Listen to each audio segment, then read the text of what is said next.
U 9. veku u Panonskoj niziji vlada srpski vladar Vladislav i vidimo da njegovi dvorjani prelaze kod srpskih vladara južno od Dunava i vraćaju se da ima tu neka vrsta trgovine među tim višim činovnicima.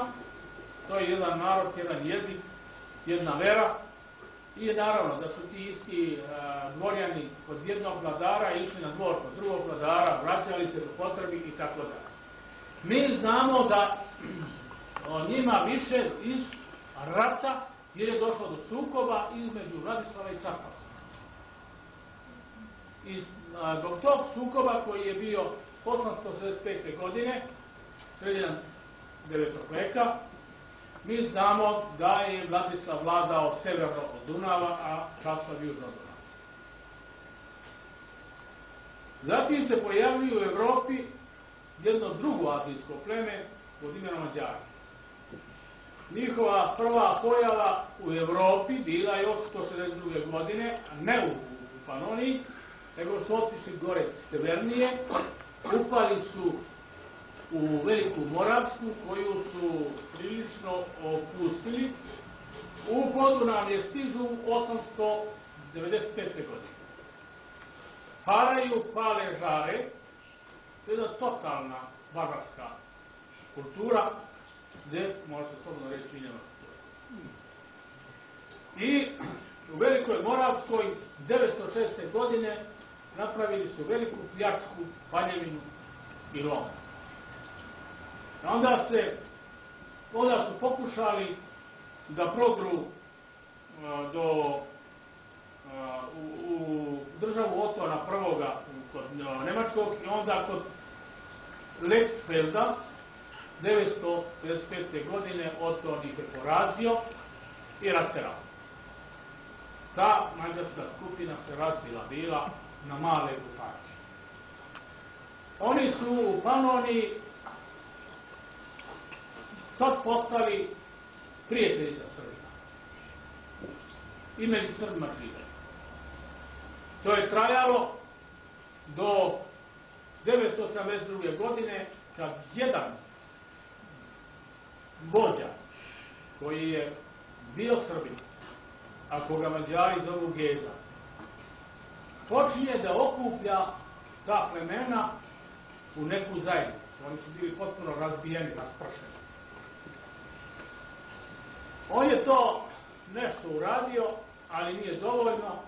Posle njega uzima vlast nad Srbima Panonije i nad tim Mađarima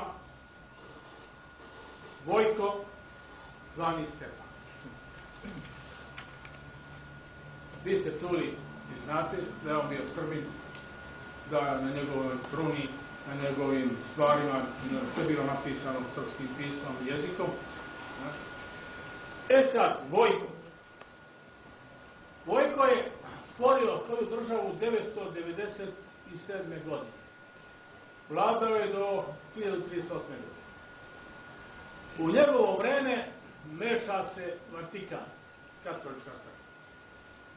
1000. godine Papa Silvester II šalje Vojku krunu kraljevsku, da ga on kruniše, a time da on prizna Papu kao svog duhovnog oca. Još za života Vojkova nije katolička crkva mogla mnogo da radi u Panoniji, ali posle njega počinje da radi za Mađare. I bilo je nekih priča, ne smemo dozvoliti da se sa Mađarima desi isto što i sa Bugarima, da potpuno prihvate srpski jezik i da se srbiziraju. Moramo njih izdvojiti i raditi da oni budu posebna grupacija. Od tada mi imamo jedno stanje koje je negdje do pojave Turaka bilo snošljivo. Srbi su bili većina u Panoniji i nije bilo nekih naročitih promjena. Idemo dalje tako. Dalje. Još imamo ove. Da.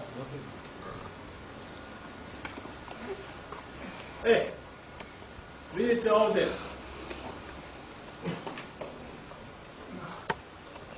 Tu se, samo se vidi ovo Italija, ovo Jadransko more, tu je Ilirija. Ove sada oni nazvaju Skitima. Ovo je nemačka karta, ali između Skita i Ilira nema nikoga. To znači da su sve to Skiti i Iliri, to znači ponovo se Srbi. Idemo dalje. Ima još jedno. Nema, to je posljednje. Dobro. Možete da vratiti novo. Prilikom pojave Turaka i padom srpske imperije, srpskog carstva, katolička crkva proglašava ugarske kraljeve za apostolsku kraljevinu. I onda ih gura protiv pravoslavnih Srba, protiv Srba uopšte. 14 krstaških ratova po nalogu papa preduzimali su ugarski vladari. Najviše u Bosni, ali upadali su i u centralnu Srbiju. Još u 17. veku većinu stanovništva Ugarske činili su Srbi. U 18. veku i 19. veku bila je strašna nasilna mađarizacija. Oni su pokušali da stvore svoju većinu stanovništva, jer savjetnik Marije Terezije, baron Mangelstein, kaže da od Segedina do Beograda nema ni jedne katoličke kuće. Od Segedina do Beograda. I kaže, svi katolici Panonije mogu da stanu u pola crkve u Subotici. Da napune pola crkve u Subotici. Koja je toliko su bili broj. 19. vek i naročito posle stvaranja Austro-Ugarske i oslobođenja Mađarske od strane Nemaca, radi se na jednoj ogromnoj mađarizaciji Srba, gde se nije prezalo ni od čega, ali radi se i drugo, na masovnim ubistvima koje smo i čuli u prethodnom predavanju, naročito u vreme Rakovćeve bune, ali toga je bilo stalno. Mi dolazimo do 14. godine i do napada Austro-Ugarske na Srbiju.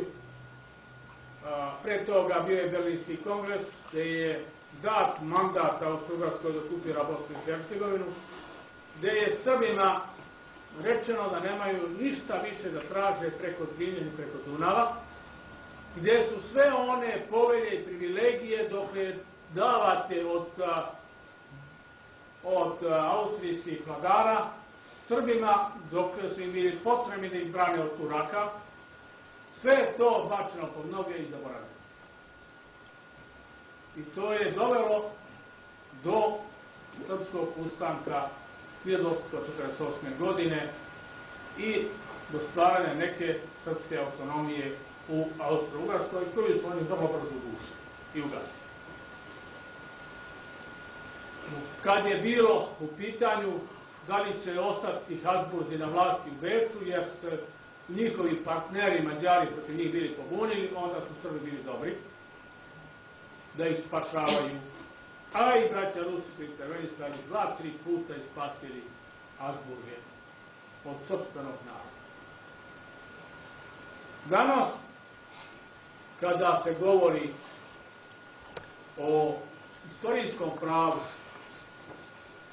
koje je pravo priznato na Kongresu Ujedinjenih nacija u Vancouveru, istorijsko pravo je izjednačeno sa pravima čovjeka. Kada vam neko kaže da je u Trijanonu pogrešno određena granica Mađarske taj vas laže.